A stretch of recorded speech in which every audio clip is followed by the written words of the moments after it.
ನಮಸ್ಕಾರ ಪ್ರೀತಿಯ ಬಂಧುಗಳೇ. ಮನಸ್ಸಿಗೆ ಶಾಂತಿ ಹಾಗೂ ಜೀವನಕ್ಕೆ ಬೆಳಕನ್ನು ನೀಡುವ ಆಧ್ಯಾತ್ಮ ಪ್ರಪಂಚ ದ ಸ್ಪಿರಿಟ್ ಆಫ್ ಹಿಂದೂ ಚಾನೆಲ್ಗೆ ನಿಮಗೆಲ್ಲ ಹೃದಯಪೂರ್ವಕ ಸ್ವಾಗತ. ಶ್ರೀದೇವಿ ದಿವ್ಯದರ್ಶನ ಸ್ಕಂದ 7. ದೇವಿ ಗೀತಾ. ಶ್ರೀ ಭುವನೇಶ್ವರಿ ದೇವಿಯು ದೇವತೆಗಳಿರ ಆತ್ಮಸ್ವರೂಪವನ್ನು ತತ್ವದೃಷ್ಟಿಯಿಂದ ವಿವರಿಸುವೆನು. ಅದರಿಂದ ನಿಮಗೆ ಅಪರೋಕ್ಷ ಅನುಭವವುಂಟಾಗುವುದು. ನಾನು ಭೇದಗಳಿಲ್ಲದ ಶುದ್ಧ ಚೈತನ್ಯ ಸ್ವರೂಪಳು. ನನಗಿಂತ ಅಧಿಕವಾದುದು ಮತ್ತೊಂದಿಲ್ಲ. ಜ್ಞಾನ ಚೈತನ್ಯ ರೂಪಿಣಿಯಾದುದರಿಂದ ನನ್ನನ್ನು ಪರಬ್ರಹ್ಮವೆಂದು ಶ್ರುತಿಗಳು ಹೇಳುತ್ತವೆ.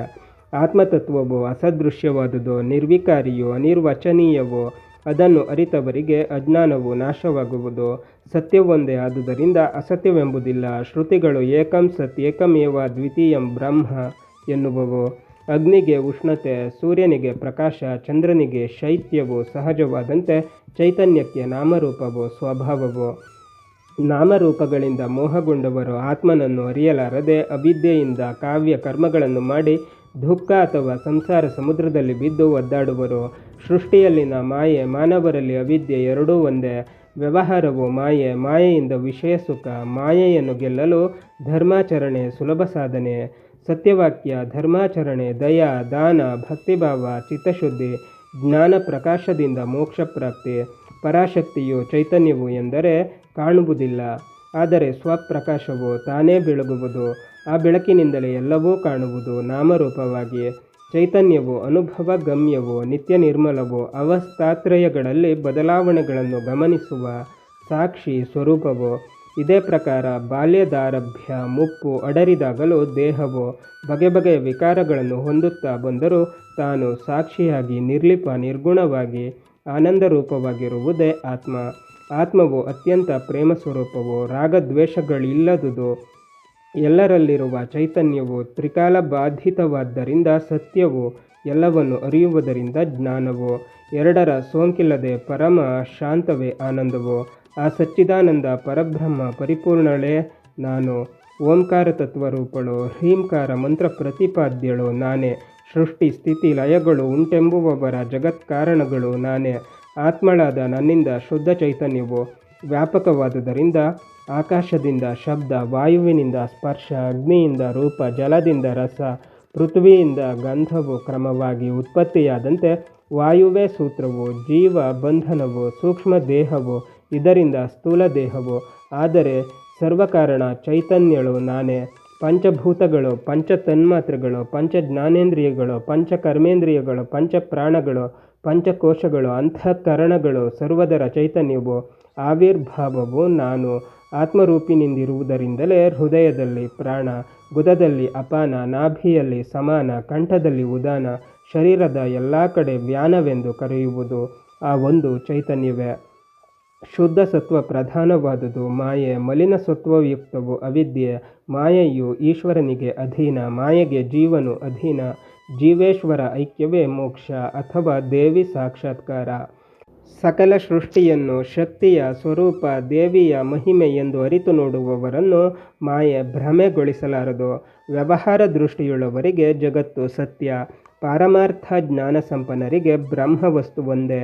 ಸೃಷ್ಟಿಯ ದೃಷ್ಟಿಯುಳ್ಳವರಿಗೆ ಸಂಶಯಗಳು, ತತ್ವದೃಷ್ಟಿಯುಳ್ಳವರಿಗೆ ಸೂರ್ಯನು ಸರ್ವವನ್ನು ಬೆಳಗಿದರೂ ಯಾವುದರ ಸೋಂಕು ಇಲ್ಲದಿರುವಂತೆ ಸರ್ವ ಸಾಕ್ಷಿಯಾದ ನನಗೆ ಯಾವ ಕರ್ಮ, ಜನನ ಮರಣ, ಪಾಪಪುಣ್ಯ, ಸುಖ ದುಃಖವೆಂಬುದಿಲ್ಲ.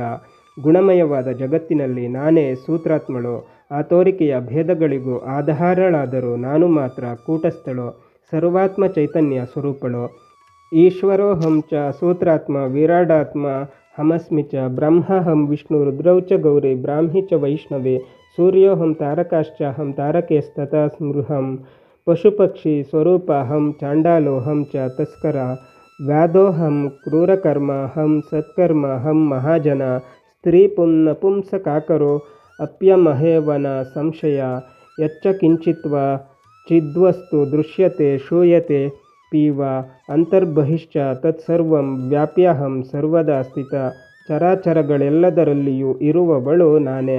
ಸರ್ವಂ ಕಲ್ವಿದಮೇವಾಹಂ ನಾಣ್ಯದಸ್ತಿ ಸನಾತನಂ ಎಂದು ದೇವಿಯು ಹೇಳಲು ಹಿಮವಂತನು ದೇವಿಯ ವಿಶ್ವರೂಪವನ್ನು ನೋಡಬೇಕೆಂದು ದಯೆಯಿಂದ ದರ್ಶನ ಮಾಡಿಸೆಂದು ಪ್ರಾರ್ಥಿಸಿದನು. ದೇವಿಯ ವಿಶ್ವರೂಪದಲ್ಲಿ ವಿವಿಧ ದೇವತೆಗಳನ್ನು, ಋಷಿಗಳನ್ನು, ನದಿ, ಗಿರಿ, ಪರ್ವತ, ಸಮುದ್ರ, ಸಾಗರಗಳನ್ನು ಕಂಡನು.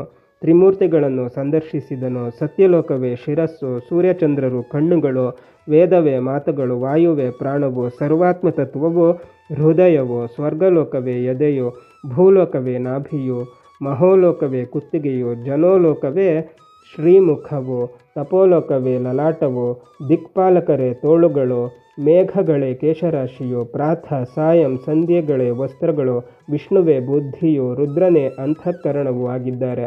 ದೇವಿಯ ದಿವ್ಯ ದರ್ಶನದಿಂದ ಅವರೆಲ್ಲರ ಅಹಂಭಾವವು ಅಡಗಿತು. ಆನಂದದ ಕಡಲು ಉಕ್ಕಿತು. ಅದ್ಭುತ ರೂಪವನ್ನು ಕಂಡು ಆಶ್ಚರ್ಯಚಕಿತರಾಗಿ ಅಷ್ಟೇ ಭಯಪಟ್ಟರು. ನಂತರ ವಿಶ್ವರೂಪಿಣಿಯನ್ನು ಕುರಿತು ಸ್ತುತಿಸಿದರು, ನಮಸ್ಕರಿಸಿದರು.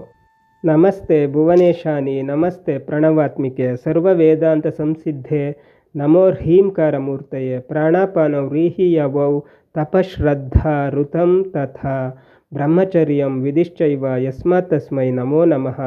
ಭಯಪಟ್ಟ ದೇವತೆಗಳ ಬಗ್ಗೆ ಕರುಣೆಯಿಂದ ಮಾತೆಯು ಮಂಗಳಮಯವಾದ ಸುಂದರ ರೂಪಿನಿಂದ ಪ್ರಕಾಶಿಸಿದಳು.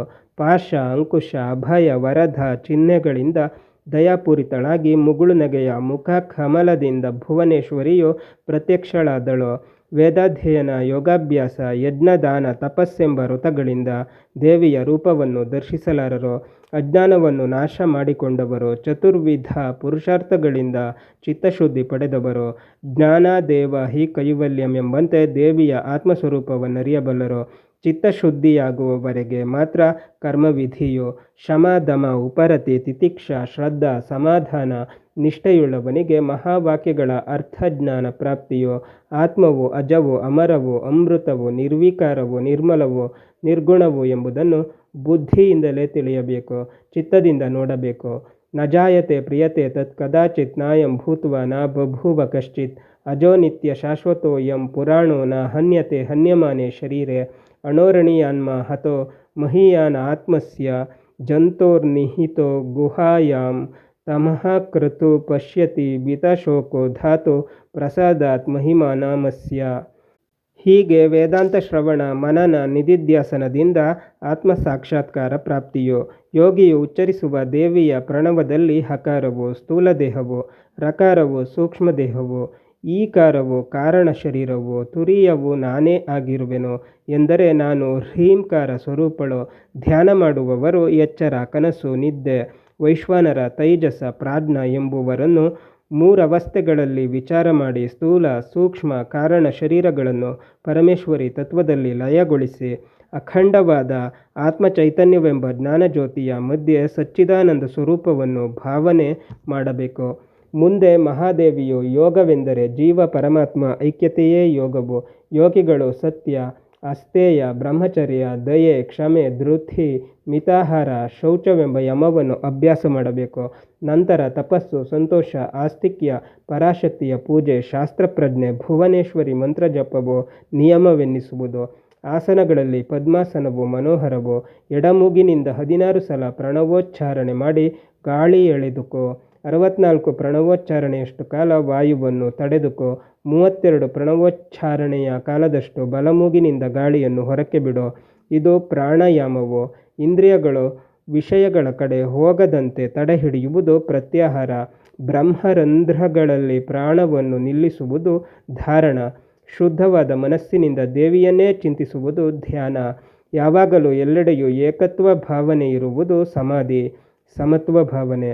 ಬ್ರಹ್ಮಾಂಡದಲ್ಲಿ ಚಂದ್ರ, ಸೂರ್ಯ, ಅಗ್ನಿ ಪ್ರಕಾಶಿಸುವಂತೆ ಶರೀರದಲ್ಲಿ ಎಡಭಾಗದಲ್ಲಿರುವ ಚಂದ್ರನಾಡಿ, ಪಿಂಗಳ ಬಲಭಾಗದಲ್ಲಿರುವ ಸೂರ್ಯನಾಡಿ, ಇವುಗಳ ಮಧ್ಯೆ ಸುಷುಮ್ನ ನಾಡಿಯು, ಸುಷುಮ್ನೆಯ ಮೂಲದಲ್ಲಿ ಚಿತ್ರನಾಡಿಯು, ಚಿತ್ರನಾಡಿಯಲ್ಲಿ ಸಹಸ್ರ ಸೂರ್ಯರಂತೆ ಬೆಳಗುವ ಆತ್ಮಶಕ್ತಿಯ ತೇಜಸ್ಸು, ಅದರ ಮೇಲೆ ಬಿಂದುನಾದಾತ್ಮಕವಾದ ಹ್ರೀಂಕಾರವು. ತದೂರ್ಧ್ವಂ ತು ಶಿಖಾಕಾರ ಕುಂಡಲಿ ರಕ್ತವಿಗ್ರಹ ದೇವ್ಯಾತ್ಮಿಕ ತು ಸಪ್ರೋಕ್ತ ಮದಭಿನ್ನ. ಹ್ರೀಂಕಾರದ ಮೇಲ್ಗಡೆ ದೀಪಶಿಖೆಯಂತೆ ಇರುವ ಕುಂಡಲಿನಿ ಶಕ್ತಿಯು ನನ್ನ ಸ್ವರೂಪವೆಂದೇ ತಿಳಿಯಿರಿ. ಕುಂಡಲಿನಿಯ ಹೊರಗೆ ಹೊಂಬಣ್ಣದಂತೆ ಹೊಳೆಯುವಳು. ಮೂಲಾಧಾರದಲ್ಲಿ ವಾ ಶ ಶ ಸ ಅಕ್ಷರಗಳೇ 4 ದಳಗಳು. ಸ್ವಾಧಿಷ್ಠಾನದಲ್ಲಿ ಬಾಕಾರದಿಂದ ಲಾಕಾರದ 6 ಅಕ್ಷರಗಳೇ ಹೀರಮಣಿಯಂತೆ ಪ್ರಕಾಶಿಸುವ ದಳಗಳು.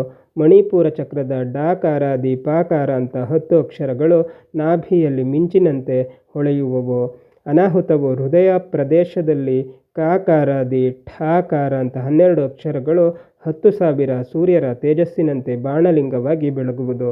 ವಿಶುದ್ಧ ಚಕ್ರವಿರುವ ಕಂಠ ಪ್ರದೇಶದಲ್ಲಿ ಆಕಾರಾದಿ 16 ಅಕ್ಷರಗಳು ಬೂದು ಬಣ್ಣದ ಕಾಂತಿಯಿಂದ ಹೊಳೆಯುವುದು. ಭ್ರೂ ಮಧ್ಯದ ಆಜ್ಞಾಚಕ್ರದಲ್ಲಿ ಹಾ ಕ್ಷ ಎಂಬೆರಡು ದಳವು ಮನೋಹರವಾಗಿ ಮನಸ್ಸು ಪರಮೇಶ್ವರನ ಕಡೆಗೆ ತಿರುಗುವುದು. ಅದರ ಮೇಲೆ ಕೈಲಾಸ ಚಕ್ರವು, ಅಲ್ಲಿಂದ ಮೇಲೆ ರೋಧಿನಿ ಚಕ್ರವು, ನಂತರ ಪರಮಾತ್ಮನ ಸ್ಥಾನವಾದ ಸಹಸ್ರಾರ ಚಕ್ರದಲ್ಲಿ ಕುಂಡಲಿನಿಯು ಶುಂಭುವಿನೊಡನೆ ಒಂದಾದಾಗ ಪರಮಾನಂದ ಪ್ರಾಪ್ತಿಯು, ಸಕಲ ಸಿದ್ಧಿ ಲಾಭವು, ಜರಾಮರಣ ರಹಿತ ನಿತ್ಯಾನಂದ ಸ್ವರೂಪವು. ಆವಿಸನ್ನಿಹಿತಂ ಗುಹಾಚರಂ ನಾಮ ಮಹತ್ಪದಂ ಅತ್ರೈ ತತ್ಸರ್ವಮರ್ಪಿತಮೇ ಜತ್ಪ್ರಾಣನ್ನಿಮಿಷಚ್ಚಯತ್. ಆ ಪರಬ್ರಹ್ಮ ಶಕ್ತಿಯು ಪ್ರಕಾಶಾತ್ಮಕವು, ಬುದ್ಧಿಗೋಚರವಾದುದು, ಅತ್ಯಂತ ಸಮೀಪದಲ್ಲಿರುವುದು.